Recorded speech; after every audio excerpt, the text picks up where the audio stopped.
Hello दोस्तों, आज हम बात करने वाले हैं पुष्पा द राइज फिल्म के बारे में और फिल्म में दिखाए गए लाल चंदन के बारे में। फिल्म एक मामूली से मजदूर के ऊपर है जिसका नाम पुष्पा होता है और वह मजदूर लाल चंदन की तस्करी करके पूरे सिंडिकेट का मालिक बन जाता है। चलो आपको पूरी जानकारी बताते हैं और बताते हैं कि यह लाल चंदन इतना महंगा क्यों होता है और किस काम में लाल चंदन का उपयोग होता है।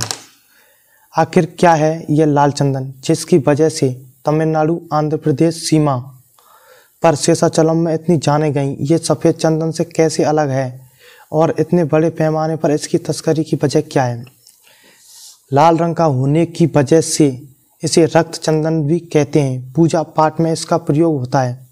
पीले चंदन का इस्तेमाल आमतौर पर वैष्णव मत को मानने वाले लोग करते हैं, जबकि रक्त चंदन सेव और शाक्त मत को मानने वाले अधिक प्रयोग करते हैं।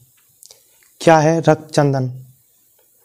रक्त चंदन एक अलग जाति का पेड़ है जिसकी लकड़ी लाल होती है, लेकिन उसमें सफ़ेद और पीले चंदन की तरह कोई महक नहीं होती है।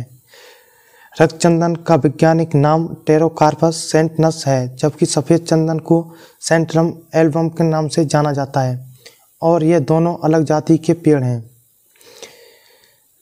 सफ़ेद चंदन की तरह रक्त चंदन का उपयोग अमूमन दवाएं या इत्र बनाने और हवन पूजा के लिए नहीं होता है। इससे महंगे फर्नीचर और सजावट के सामान बनते हैं। इसका प्राकृतिक रंग कॉस्मेटिक उत्पाद और महंगी शराब बनाने में भी इस्तेमाल होता है। अंतर्राष्ट्रीय बाजार में इसकी कीमत 3000 रुपये प्रति किलो है। क्यों खास है लाल चंदन? लाल चंदन के पेड़ मुख्यतः तमिलनाडु से लगे आंध्र प्रदेश के 4 जिलों चित्तूर, कडप्पा, कुर्नूल और नेल्लोर में फैले शेषाचलम के पहाड़ी इलाके में उगते हैं। लगभग 5 लाख वर्ग हेक्टेयर में फैले इस जंगली क्षेत्र में पाए जाने वाले इस अनोखे पेड़ की औसत ऊंचाई 8 से 11 मीटर होती है और बहुत धीरे धीरे बढ़ने की वजह से इसकी लकड़ी का घनत्व बहुत ज़्यादा होता है। कुछ जानकार बताते हैं कि लाल चंदन की लकड़ी अन्य लकड़ियों से उलट पानी में तेज़ी से डूब जाती है क्योंकि इसका घनत्व पानी से ज़्यादा होता है। ये असली रक्त चंदन की पहचान होती है। कहाँ पर लाल चंदन की सबसे ज़्यादा मांग है?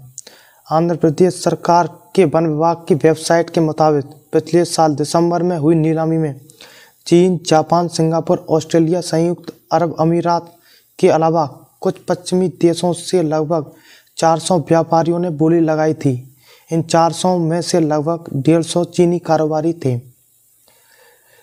लाल चंदन की मांग सबसे ज़्यादा चीन में ही है क्योंकि वहाँ इसकी लोकप्रियता 14वीं से 17वीं शताब्दी के मध्य तक राज करने वाले मिंग वंश के समय से बनी हुई है।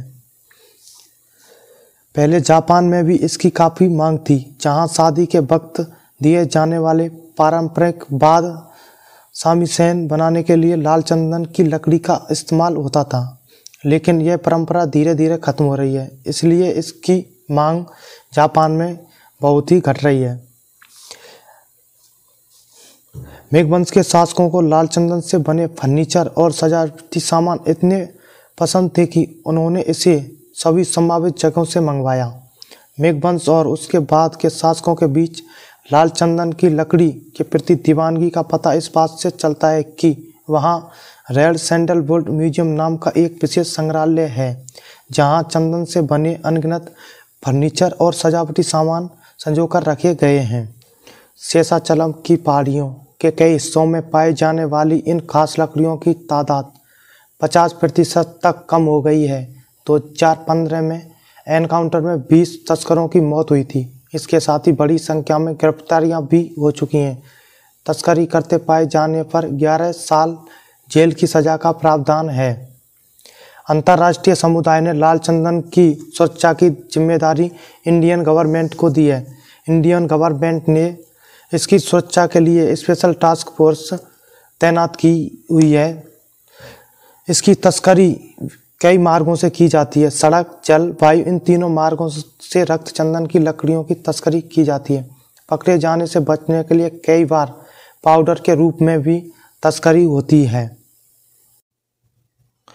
और मैं आपको एक और जानकारी बता दूं, अमेरिका के says journal of breast cancer based and clinic research के मुताबिक बिहार के वैज्ञानिक द्वारा रक्त चंदन पर किए गए शोध की तारीफ की। वैज्ञानिकों ने रक्त चंदन में मौजूद प्रतिरोधक क्षमता के बारे में नई खोज की है।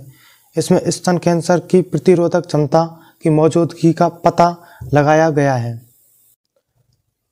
तो दोस्तों, आप सभी बताना कि आपको जानकारी कैसे लगी। ऐसी ही जानकारी पाने के लिए मेरे चैनल को सब्सक्राइब करें।